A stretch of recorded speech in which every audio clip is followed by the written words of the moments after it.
My name is Dr. Martin von Bergh. I am the project manager of the project, the largest ambulance in the world. We produced 3 vehicles for the government of Dubai Center of Ambulance Services. One of them you see here in the background. This bus you see in the background broke the Guinness Book record today on September 25th, 2009. It was possible to fit a total of 123 patients in the bus and a total length of 20.03 meters.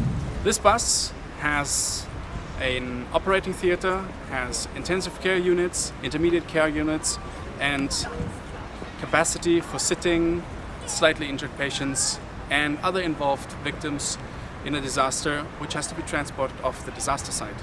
The other 2 buses produced for the Center of Ambulance Services were smaller buses on the basis of a Citaro, one also as an intensive care unit, one with larger treatment capacities for mass casualty events.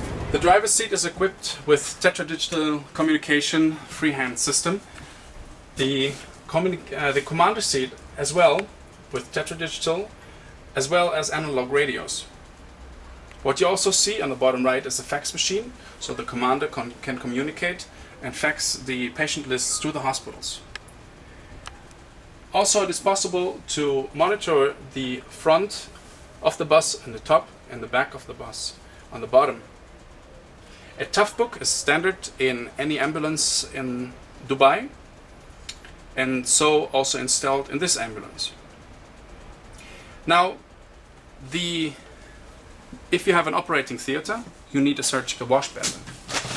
This we have on this side, as well as storage capacities above. It's possible to operate the wash basin with the leg and then just wash your hands with the soap which you find in the dispensers on the other side. You also find scrubs and hand towels. After washing the hands, you disinfect as a surgeon the hands so the operation is possible. We have drawers with ready-packed surgical equipment. In these packages we have a special assembly of one-time use surgical equipment which we produce for the Center of Ambulance Services. 5 indications, so from small surgeries to central venous line thorax drainage. It is also possible to do C-section in the bus and larger surgical interventions on the extremities and even on the abdomen and thorax. Once used, the entire package is being wrapped up and thrown out of the bus, and the next package can be opened. We have additional storage capacities above with the package for other surgical interventions. Now,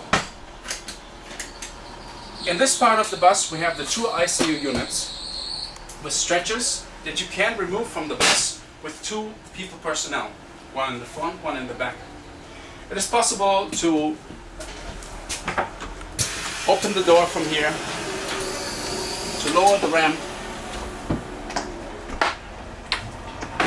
and then take out those stretchers and roll the patient into the bus to be monitored.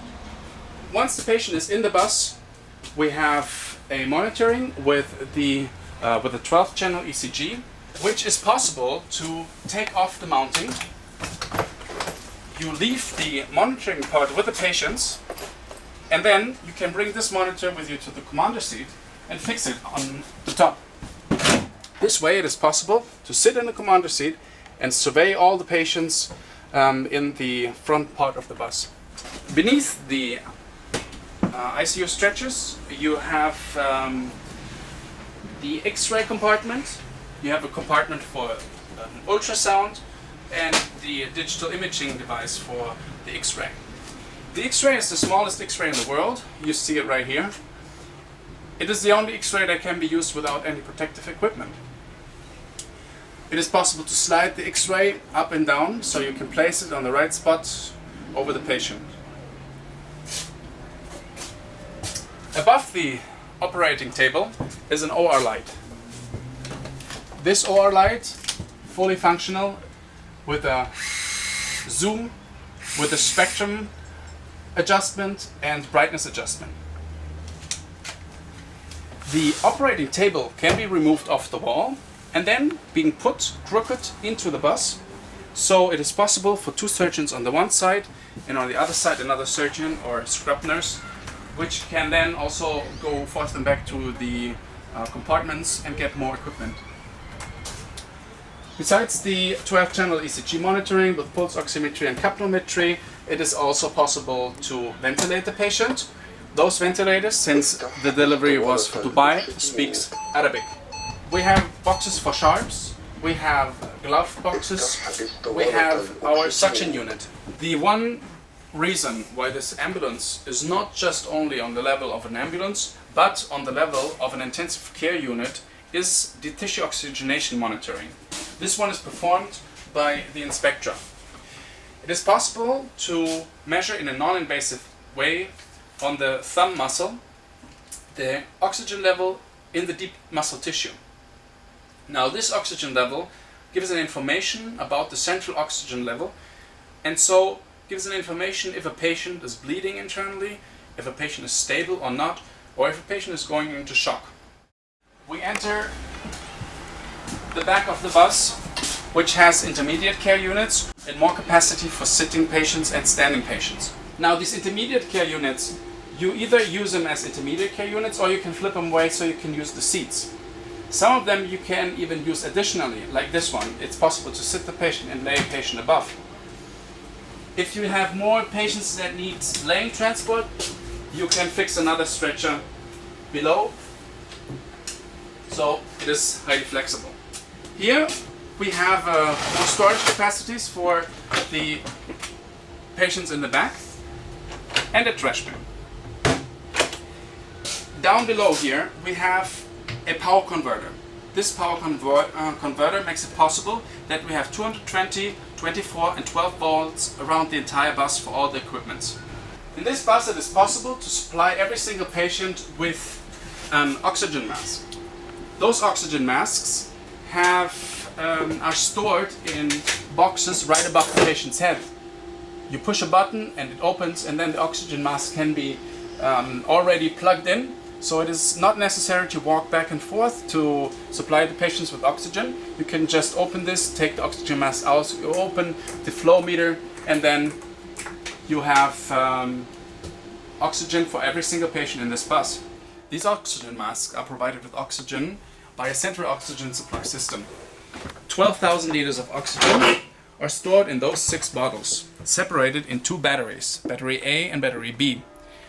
Now, the system is controlled by this technology from higher, which switches from one battery to the other once the pressure in the one system goes down. A computer surveys the pressure of both batteries and tells when the one battery is empty and has to be replaced.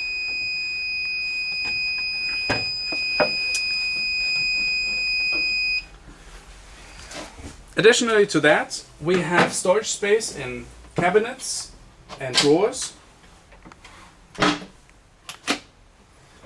where the medical equipment can be stored, as well as one fridge for infusion. On the bottom right we find a safe for medication that only doctors are supposed to use. This whole project was performed for the Center of Ambulance Services of the government of Dubai. The concept, design and project management was done by Bergh Global Medical Consulting, whose managing director I am. We built this bus on the basis of a Mercedes Citaro G, and the assembly was performed by the Gebrüder Heimann GmbH.